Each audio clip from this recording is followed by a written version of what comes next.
So today, before I get started, just a reminder to everyone that is new that in honor of all the Jews who were murdered by the Christians, beginning with Constantine until today, murdered, raped, and pillaged by the Christians. The Christians who claim that they hold the new covenant and that Israel does not. I stand against those Christians and I stand with the Jews. Therefore, I will wear the yellow star alongside the Jews and the yellow clothing of shame alongside the Jews in protest as a testimony against these Christian groups who did such atrocities in the name of Jesus Christos. Now,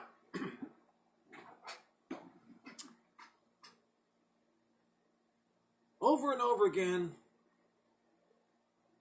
it has been proven that the Gentile Christians cannot be trusted with the new covenant. As we have read in Isaiah 24, just a couple of days ago, I believe it was Isaiah 24, bears that fact out that the Gentile nations cannot be trusted with the new covenant. What is the new covenant? Well, the new covenant is not the temporary covenant. The new covenant is the everlasting covenant. Let's go over Isaiah 24 once again. As we see, I will just go ahead and read it as it's written. Behold, Jehovah makes the earth empty, and makes it waste, and turns it upside down, and scatters abroad the inhabitants thereof. And it shall be, just like with the people, so with the priest. The priest ain't going to escape. As with the servant, so as with the master won't escape either. So as with the maid, so with her mistress, the mistress won't escape either. So as with the buyer, so with the seller won't escape either. So as with the lender, so as with the borrower, as with the taker of usury, so with the giver of usury to him. The land shall be utterly emptied and utterly spoiled. For Jehovah has spoken this word. The earth mourns and fades away. The world languishes and fades away, and the haughty people of the earth now languish. Yes, the ones who were on top are now abased. Why? Why? The earth is also defiled under the inhabitants thereof. Why? Because they have transgressed the laws. Laws of nature, folks, is what we're talking about here. No, a man is not a woman, and a woman is not a man. Laws of nature have they transgressed. They changed the ordinance, and what else did they do? They broke the everlasting covenant, the new covenant. They broke it. Who did this? Who broke it?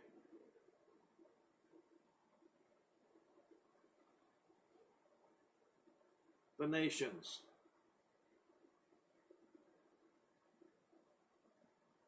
Let's go then to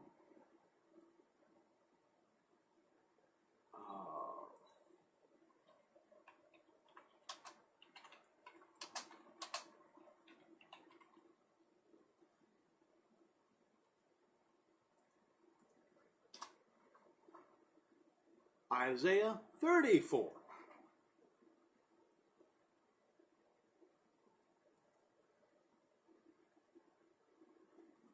Verse 1, come near, you Goyim, you Gentile nations.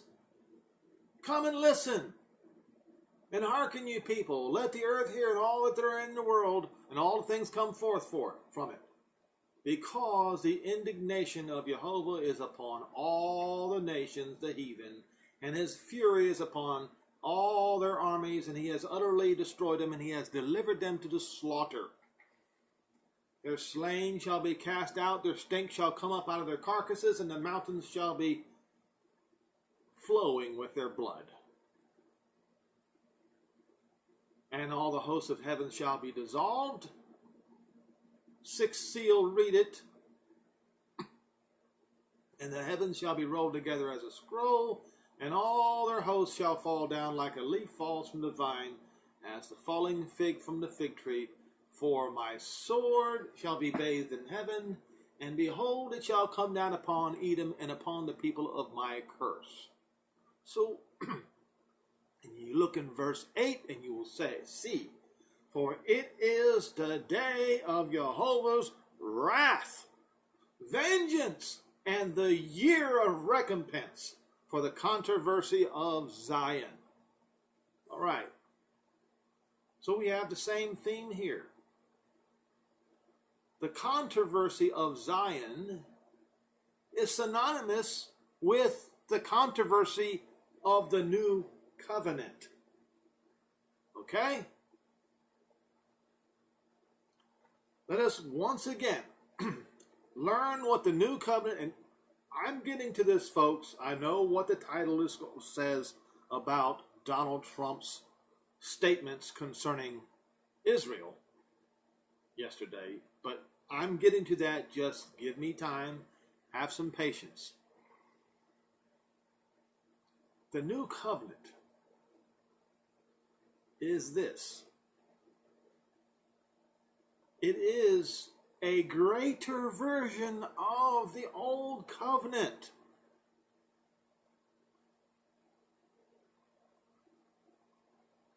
Moses, when Joshua, or as people say Joshua today,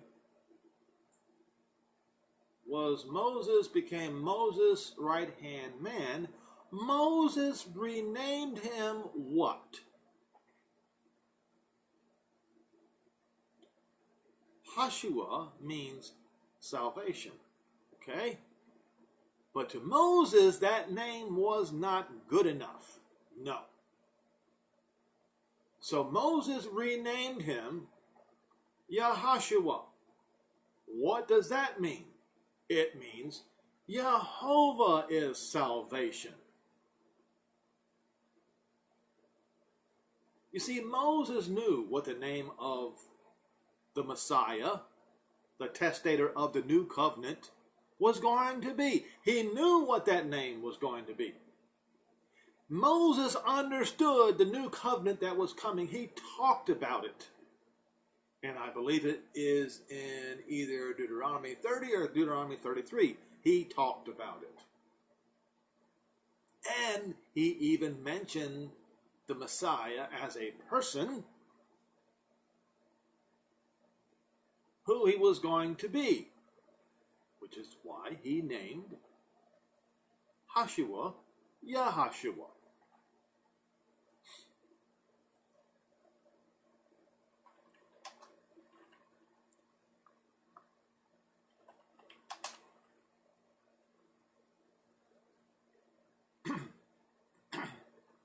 Now, to those of you who say that the words of Moses doesn't matter, then what you're saying is Acts 8 verse 22, Acts 3 verse 22 doesn't matter.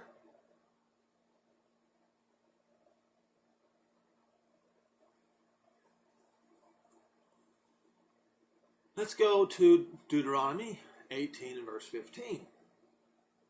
Moses foretold of the testator of the new covenant. He said, Jehovah your Elohim will raise up unto you a prophet from the midst of you, of your brethren, like unto me. Like unto Moses. him you shall hearken. Now let's go to Acts. Oh, wait a minute. What happened here? All right.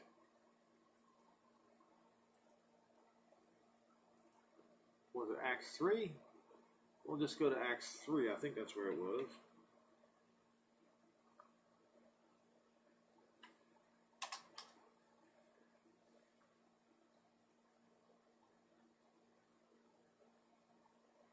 Verse 22.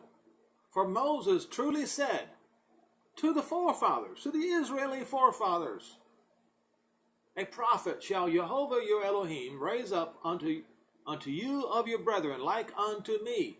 Him you shall hear in all things, whatever he shall say unto you. And it shall come to pass that every soul which will not hear that prophet shall be destroyed from among the people.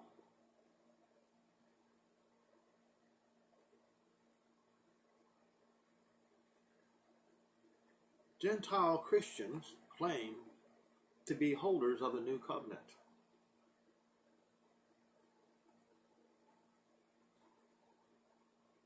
All right, we'll find out. Let's discover the new covenant here once again. Rediscover it. Luke 22, verse 14.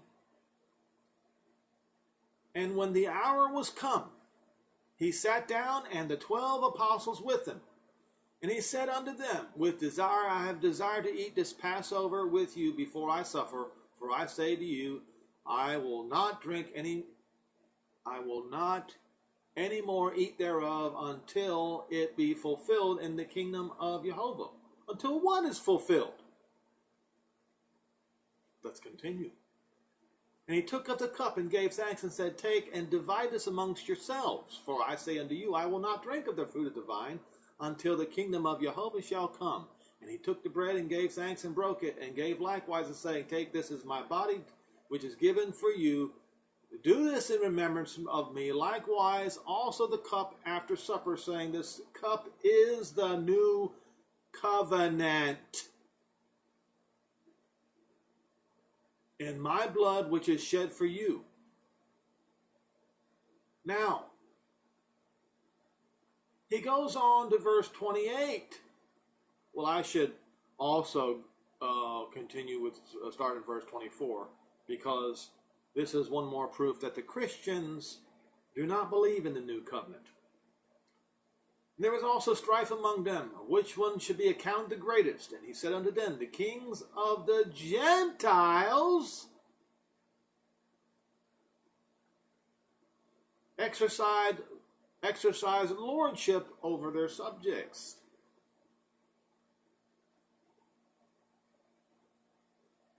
They still do. The kings of Europe, well, they still do, folks. Let's be honest about it. And it's not just the kings, it's the legislators. They have one law for the rulers and a different law for the subjects. Let's be honest about it. And we see that here in the United States as well.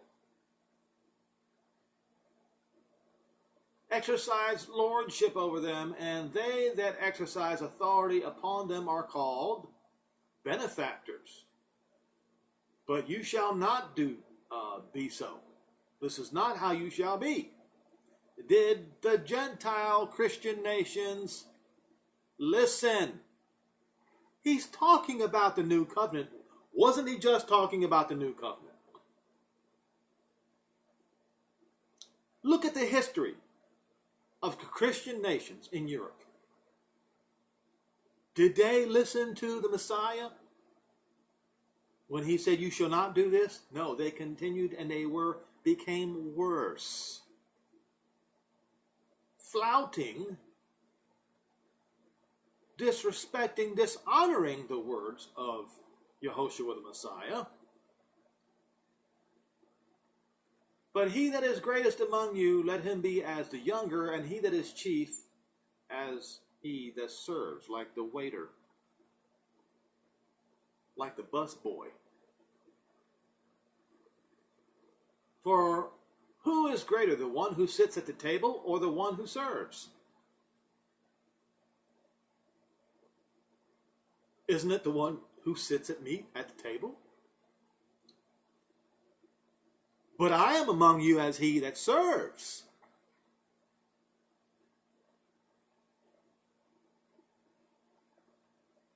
Now, this very important point is one that the preachers do everything they possibly can to avoid. Verse 28. You are they which have continued with me in my temptations, and I appoint to you a kingdom, as my Father has appointed unto me, that you may eat and drink at my table in my kingdom, and sit on the thrones, judging the 12 tribes of the church. That's not what it says. The 12 tribes of Israel. Now, in order for that to happen, all Israel must be gathered in to the land that was promised to them by Jehovah to who? Joshua, the one who Moses named later Yehoshua. You want to know what that land consists of? Remember, Yehoshua, the second Yehoshua, is the testator of the new covenant. And he is going to do what the first Yehoshua could not do. Let's go to Yehoshua 1, starting in verse 1. Don't be confused. Joshua, Yehoshua, you know how to find it.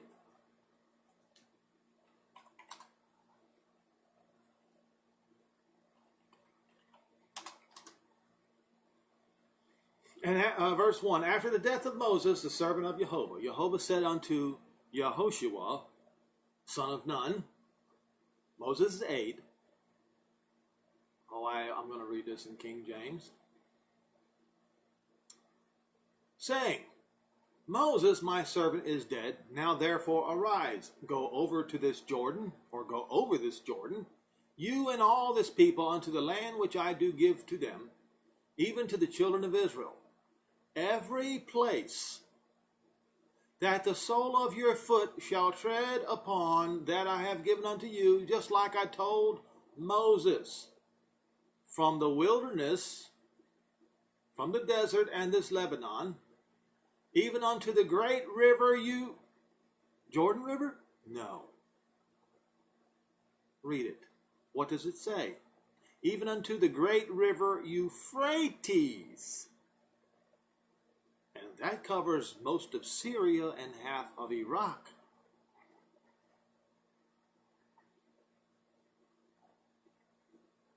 All the land of the Hittites. Now what you need to do is Google the kingdom of the Hittites at 1100 BC. Well, BCE. Go Google it.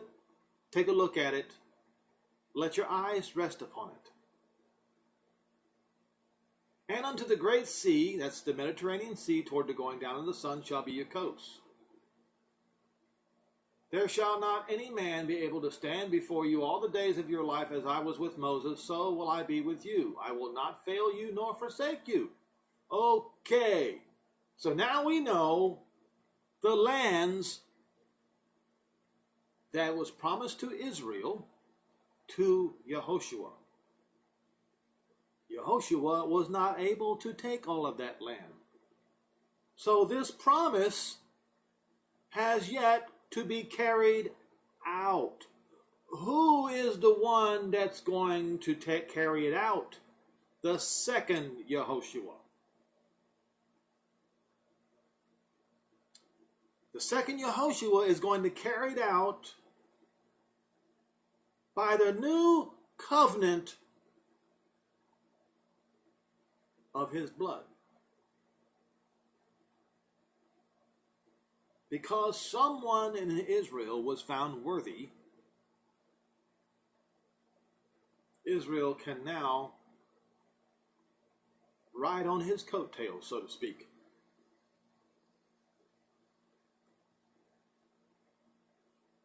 Into this very land what was just described here.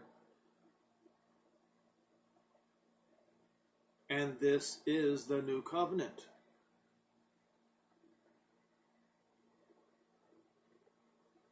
Now,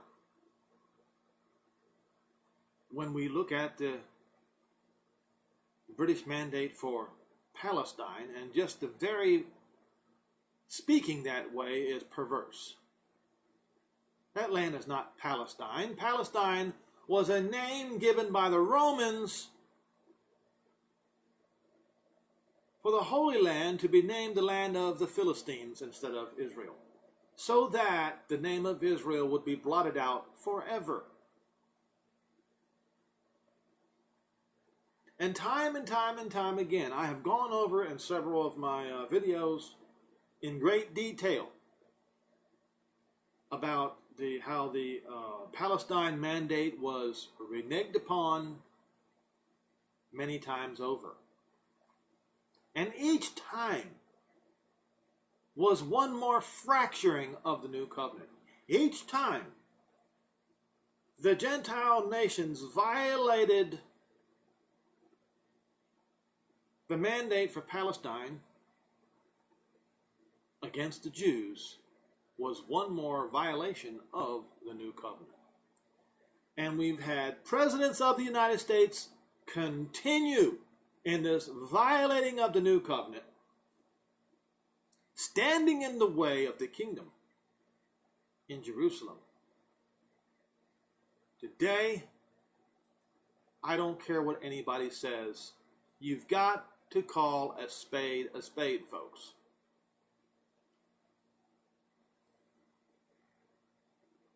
Once again, yesterday in West Virginia, President Donald Trump said that with the placing of the U.S. Embassy in Jerusalem, Israel got a lot, and now it's Israel's turn to give up something, to give up a lot. Let me see if I can find the actual statement.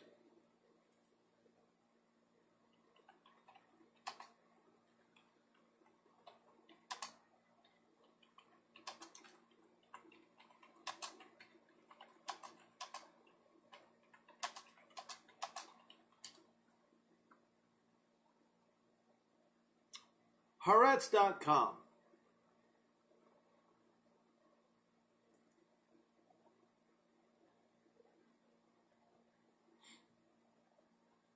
August the 22nd. This is not the first time he said it. He said this several times. Trump, Israel will pay a higher price for Jerusalem embassy move. And each time he says it, you have people in his State Department come out and says, oh, no, he doesn't really mean that. You're taking it out of context, is what they're saying. BS. What the heart is full of, the mouth speaks. U.S. President Donald Trump said on Tuesday night that Israel will pay a higher price in peace negotiations with the Palestinians after his decision to move the American embassy in Israel to Jerusalem. Trump, speaking at a political rally in West Virginia, said that the Palestinians will get something very good in return for the embassy move because it's their turn next. Trump didn't offer any details in what the Palestinians will get in return. I will make this very simple. The Palestinians, the Fakestinians, are going to get nothing. This new covenant is an all or nothing covenant. This is where Israel gets it all. The keepers of the new covenant get it all. And the Fakestinians get nothing. The violators of the new covenant will get nothing. Nothing.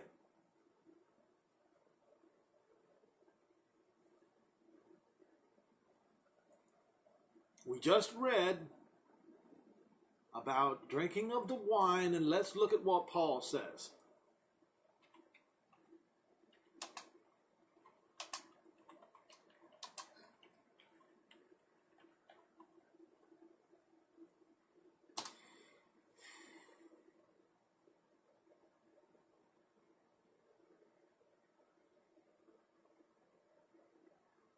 First Corinthians 11, verse 27.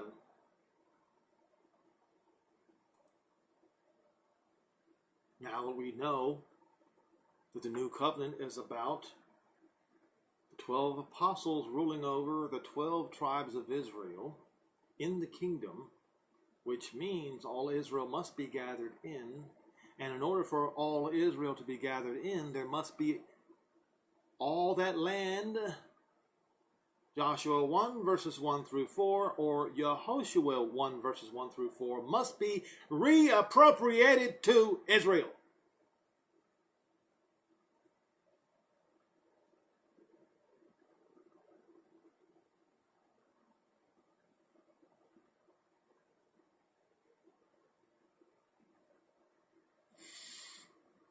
Verse 23, for after I received of the master, which I also delivered to you, that the master Yehoshua, in the same night in which he was betrayed, took bread. And when he had given thanks, he broke it and said, take, eat, this is my body, which is broken for you. You do this in remembrance of me. At the same manner he took of the cup, and when he had supped, saying, this cup is the new covenant in my blood. This do you as often as you drink of it in remembrance of me. For as often as you eat this bread and drink this cup, you do show the master's death until he come. Verse 27.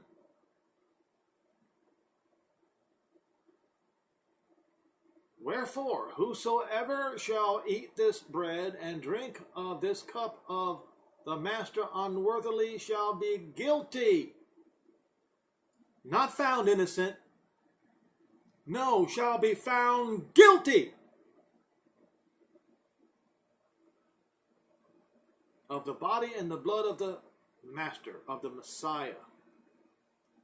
Let a man so examine himself. How will he examine himself? Has he read Joshua 1, verses 1 through 4? Has he read Jeremiah 31, verses 31 through 34? Has he read Hebrews 8, verses 8 through 12? Has this man familiarized himself with the new covenant? If he has not done this, if he has not familiarized himself completely with the new covenant, he eats and drinks damnation unto himself. And I will tell you, no man who has examined the new covenant thoroughly and has accepted all the parts thereof would ever claim that Israel must negotiate any of its parts away.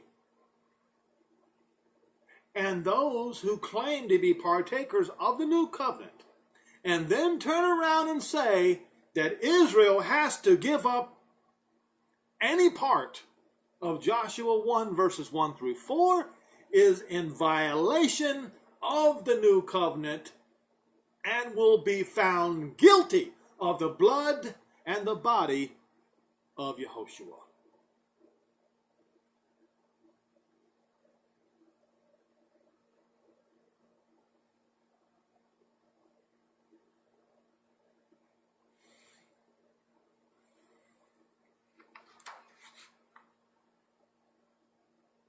So let us now examine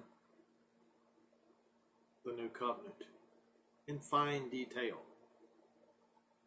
We just read about all the land that will be appropriated to Israel, lands that had not been appropriated. Now, granted, David,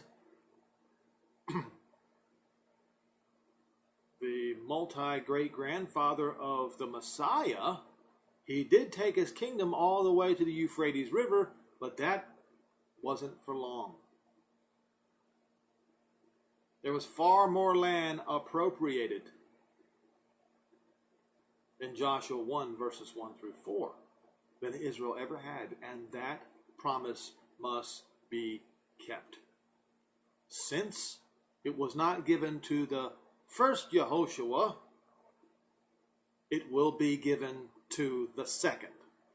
And anyone who stands in the way of the proper appropriation of the land, written of in Yehoshua 1, verses 1 through 4, that man stands in the way of the new covenant, and in so doing, if he eats of the bread and drinks of the wine, he drinks damnation to himself, not understanding the master's body and why it was broken to start with. Okay, so let's examine the new covenant. Jeremiah 31.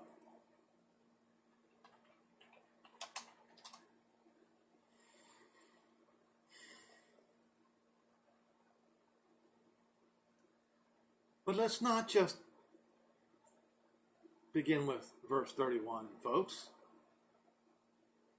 Let's start in verse 1. Because if you want to understand the full context of the new covenant, you do have to start with verse 1. At the same time, says Jehovah, I will be the Elohim of all of the families of Israel. Not some of them, all of them. And that includes Dan. You folks who poo-poo Dan, you don't know what you're talking about. And they shall be my people, thus says Jehovah. The people which were left of the sword found grace in the wilderness, even to Israel, when I caused him to rest. Jehovah has appeared of old times unto you, saying, yes, I have loved you with an everlasting love. Therefore, with loving kindness I have drawn you. What does it say?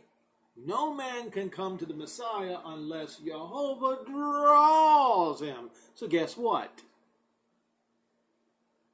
Here's a promise. In context with the new covenant, he is going to draw Israel back.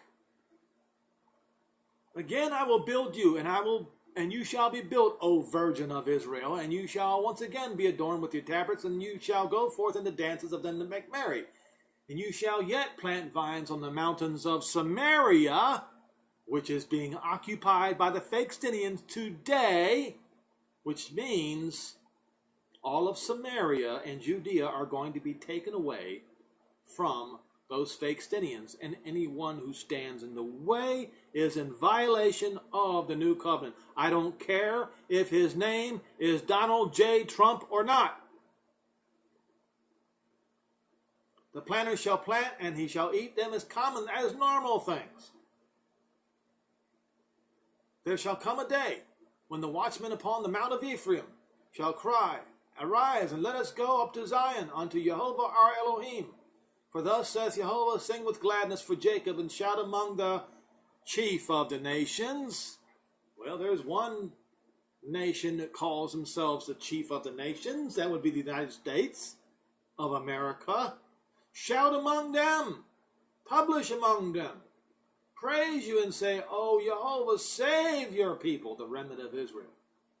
Behold, I will bring them from the north country and gather them from the coasts of the earth, and with them the blind, the lame, and the woman with her child, and her that travailed with child together, a great company.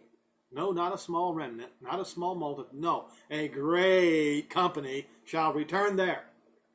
And they shall come with weeping and with supplications. While I lead them, I will cause them to walk by the rivers of waters in a straight way, and they shall not stumble. For I am a father.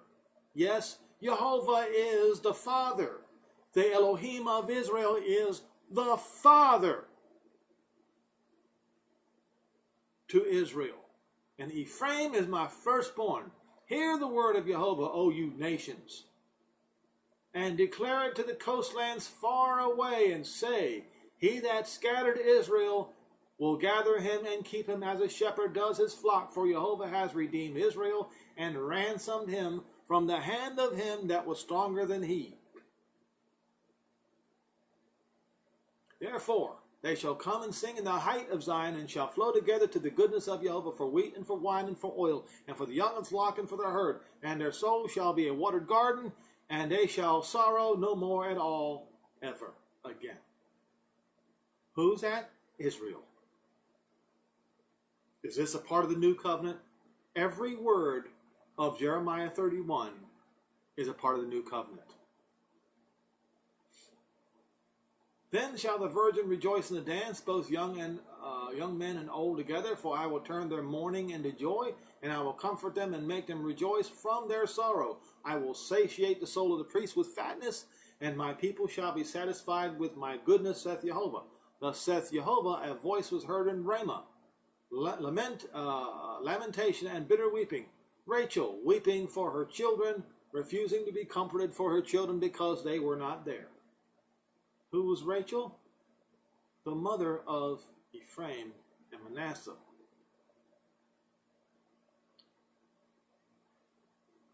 Verse 16, thus saith Jehovah, refrain your voice from weeping and your eyes from tears, for your work shall be rewarded, saith Jehovah, and they shall come again from the land of what?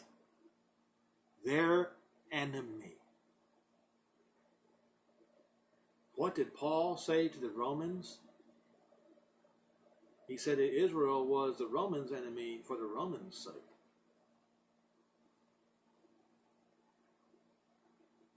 But Israel is the beloved for the patriarch's sake, from the land of their enemy. There is hope in your end, saith Jehovah, that your children shall come again to their own border. What? What border is that? We just read about it in Yehoshua 1, verses 1 through 4. That is their border.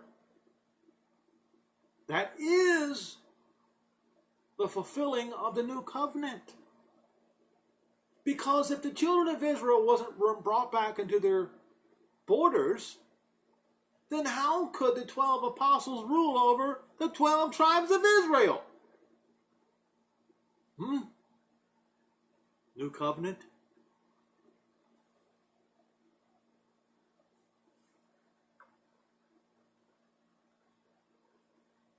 I have surely heard Ephraim bemoan himself thus, you have chastised me, and I was chastised as a bullock, unaccompanied to the yoke.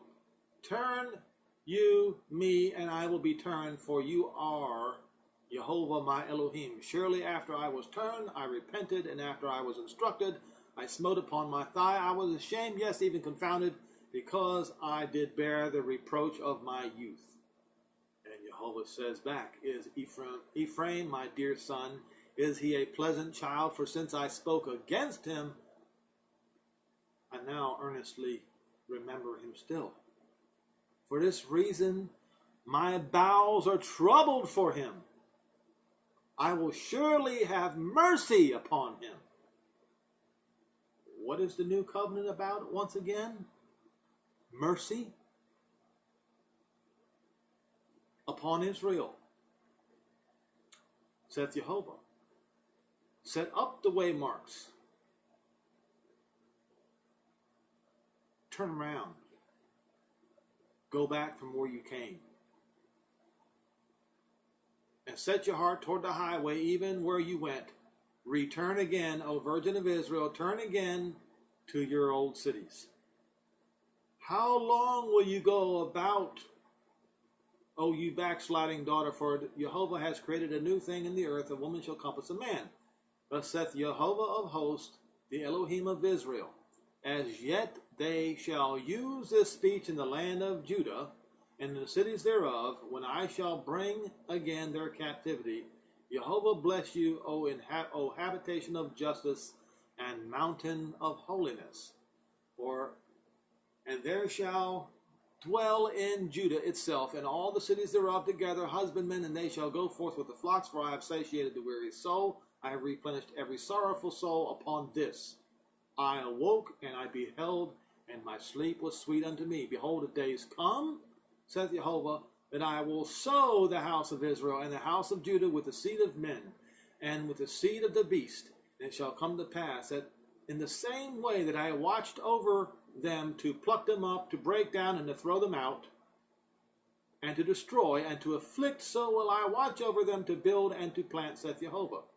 In those days they shall no more say. Who shall no more say? Israel shall no more say. This only applies to Israel, folks. They shall no more say, the fathers have eaten a sour grape, and the children's teeth are set on edge.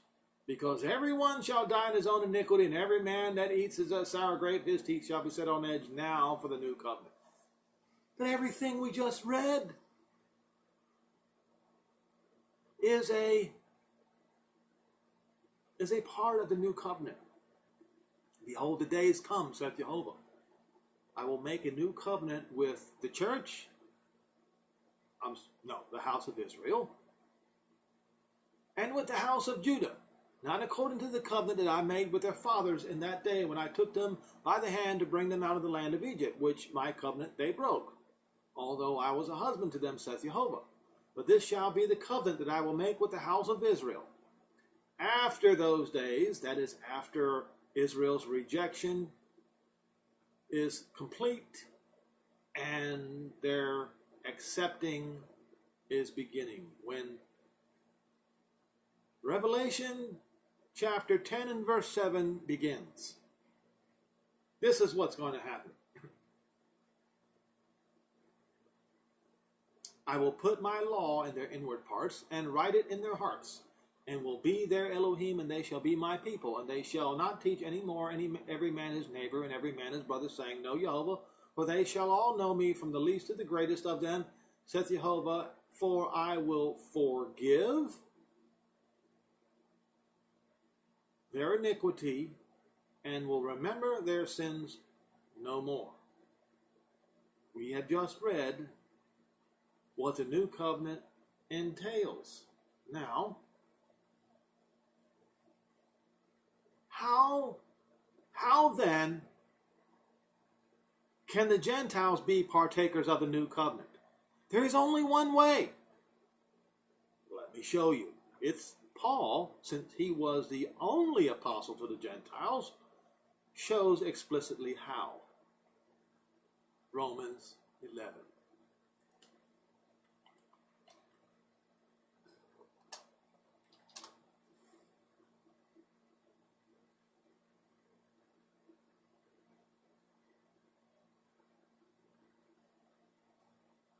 First of all, verse 16, for if the first fruit be holy, that's Yehoshua, the Messiah, then the lump is also holy. That means Israel is also holy. And if the root be holy, so are the 12 branches of Israel. Now, some of the branches be broken off, and it should read temporarily, and you being a wild olive tree were grafted among them. There's only one way. There is only one way. You have to be grafted among Israel as Ruth was grafted in through Boaz, Naomi and Boaz.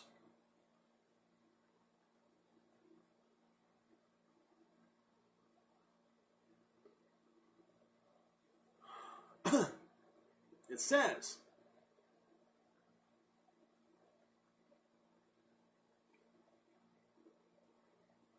well, you will say, the branches were broken off that I might be grafted in. Well, because of unbelief they were broken off, and you stand by faith. Be not high-minded, but fear. For if Jehovah spared not the natural branches, take heed, lest he also spare not you. So what did the Romans do? They disobeyed the word of Paul. And they fought against the branches. And in so doing, they have fought against the Messiah. And they will be broken off.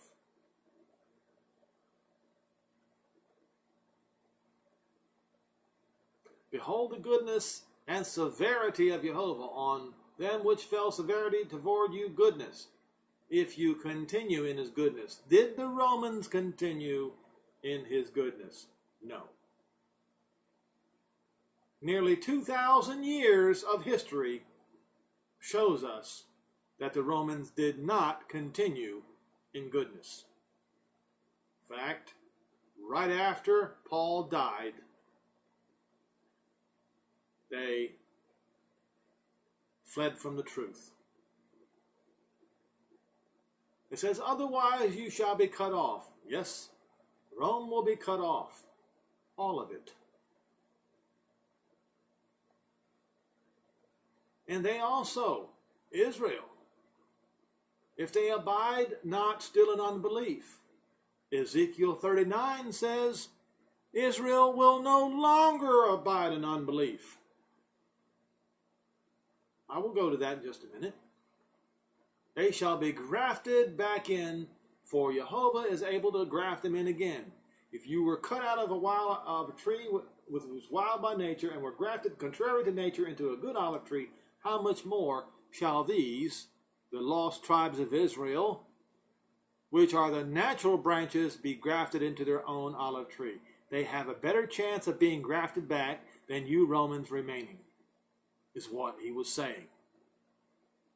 For I would not be, brethren, that you should be ignorant of this mystery, lest you should be wise in your own conceits, that blindness in part is happened to Israel until what? Until the time of the Gentiles come to the full. Until it is time for the restoration of Israel. Until it is time for the reappointing of the holy, the most holy place.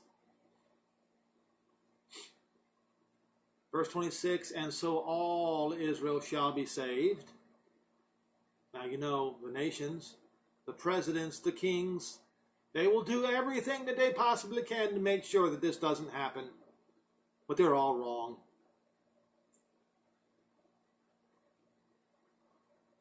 Salvation of Israel goes hand in hand with the repatriation of all Israel back to their land. Salvation of Israel is not being saved and being left into a spot on the other side of the earth. No. No. Salvation of Israel is the regathering of all Israel back. And there must be enough land to do that with. And with the land that they have right now, that is not enough land. More land must be appropriated, not negotiated away. Anyone who tries to negotiate the land away among the Gentiles, among those who claim to be holders of the new covenant, are in violation of the new covenant and are guilty of the blood and the body of the Messiah.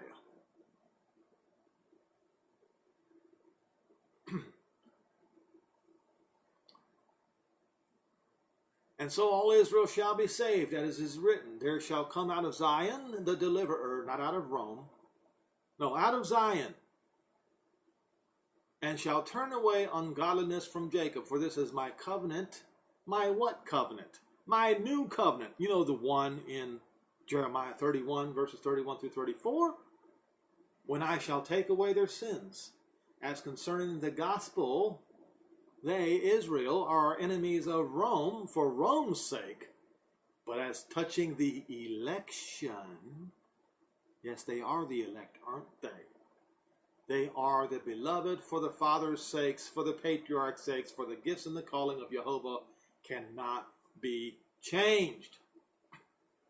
For as you in times past, you Romans, have not believed, yet you have now obtained mercy because of their unbelief. Even so have these also now not believed, so that because you received mercy, Rome, you did, they might also receive mercy too, when the time of the Gentiles come to the full.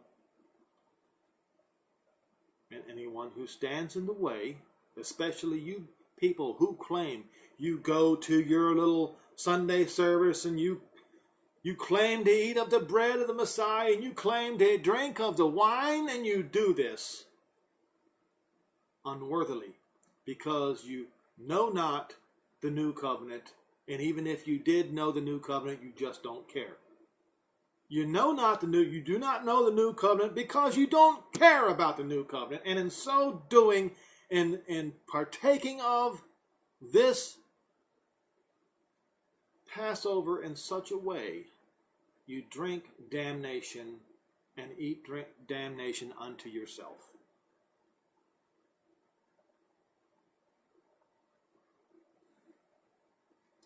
Hosea 1. Scripture. I did say I was going to go to Ezekiel. Yes, Ezekiel 39. I'll go to Ezekiel 39 first.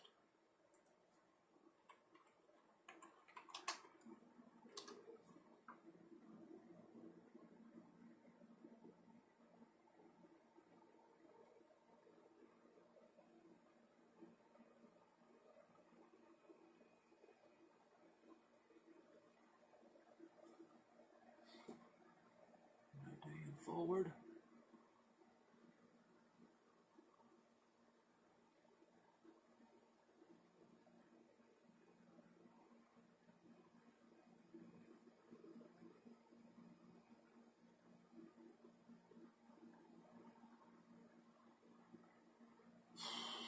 Well, I'll just start with verse 21. Israel to be restored, and I will set my glory among the heathens, and all the heathen shall see my judgment that I have executed, and my hand that I have laid upon him, so that the house of Israel shall know that I am Jehovah their Elohim from when day and forward, from that day and forward. That's when the time of the Gentiles comes to the full. That's when Israel's eyes will be reopened once again. From that day and forward, they shall know that Jehovah is their Elohim. And the heathen shall know that the house of Israel went into captivity for their iniquity, because they trespassed against me. Therefore I hid my face from them and gave them into the hand of their enemies. So fell they all by the sword. According to their uncleanness and according to their transgressions have I done unto them, and hid my face from them. Therefore, saith Jehovah Elohim, now when? When the time of the Gentiles comes to the full, comes to an end. Like Paul said in Romans 11, verse 25 through 27. Now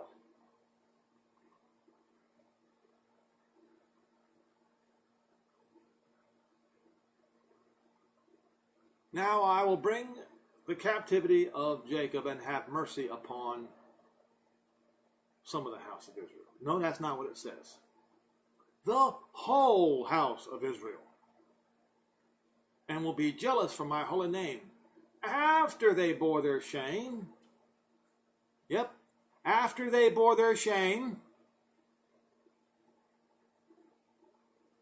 And all the trespasses whereby they have trespassed against me, when they dwelt safely in their land and none made them afraid, when I have brought them again from the Gentiles and gathered them out of their enemies' lands, and I am sanctified in them in the sight of many nations, then they shall know that I am Jehovah their Elohim, which caused them to be led into captivity among the heathen, but I have gathered them into their own land, and I have left none of them there any more. There shall be no Israelite, not even a blood spurt of Israelite left in the land of the Gentiles anymore.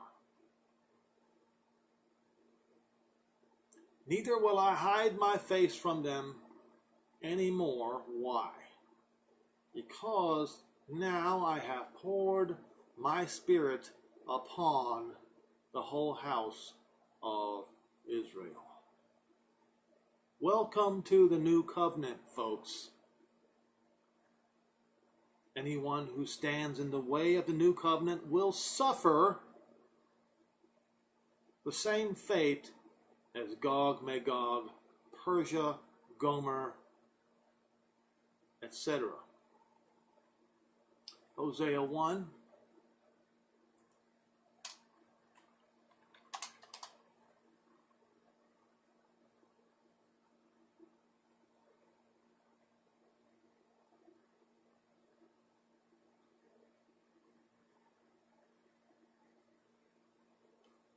Verse 8. Now when she had weaned Lo-Ruhamah, she conceived and bare a son, and she said, Elohim, call his name Loami, for you are not my people, and I will not be your Elohim. Yet the number of the children of Israel shall be as the sand of the sea, which cannot be measured nor numbered, and it shall come to pass that at the time or in the place where it was said unto them, you are not my people, there, at that very same place. What place is that? Zion. It shall be said unto them, you are the sons of the living Elohim. Verse 11, then shall the children of Judah and the children of Israel be gathered together and appoint themselves one head, whose name will be Yehoshua. And they shall come up out of the land of their enemies, because great shall be the day of the battle of Jezreel. We are waiting for the battle of Jezreel. The battle of Jezreel, that's the battle that's going to cause the seventh trumpet to sound and the gathering of Israel to commence. We might be staring at the battle of Jezreel, because the battle of Jezreel is the Ezekiel 38-39 war. And all the parts and pieces are in place. In fact, we had an announcement by number 2 Ayatollah in Iran.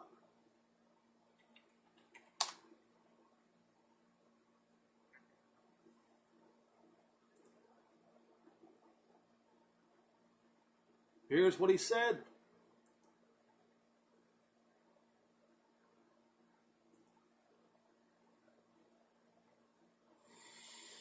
IsraelNationalNews.com.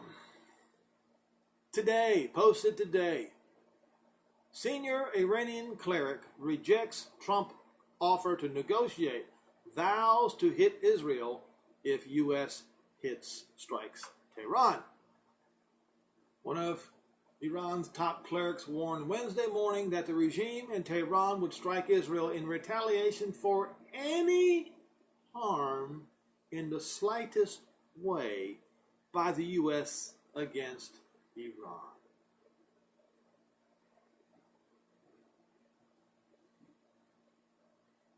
They're saying, look out, U.S., we've got a hair trigger on Israel. And if you even look at us cross-eyed, we're going to pull. That's what they're saying. They're going to pull the trigger on Israel. Great will be the day of the battle of Jezreel, and that is the day that the seventh trumpet will be sounded, and all Israel will be gathered back together into that Holy Land once again. And all of the occupiers, the squatters who are squatting on the lands of Yehoshua 1, verses 1 through 4, they will all be taken out. Let me see. There is a parable about that. Parable of the fishes. That's the one. Let's go to it.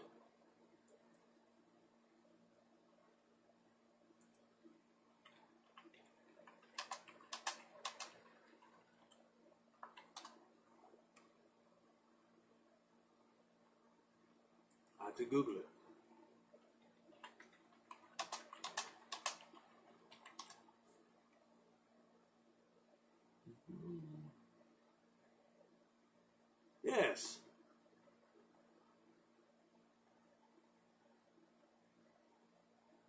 I think this is correct. Matthew 13, verse 47. And again, the kingdom of heaven is like a fishing net that was thrown into water and caught fish of every kind. And when the net was full, they dragged it into the shore and sat down and sorted the good fish into the crates, but threw away the bad ones. This is the way it will be at the end of the age. The angels will come and separate the wicked people from the righteous, throwing the wicked into the fire furnace, where there will be weeping and gnashing of teeth. Do you not understand these things? Okay. That was not the one I was looking for. Oh man. There was one about everything that offends. That's the one. Okay, hold on.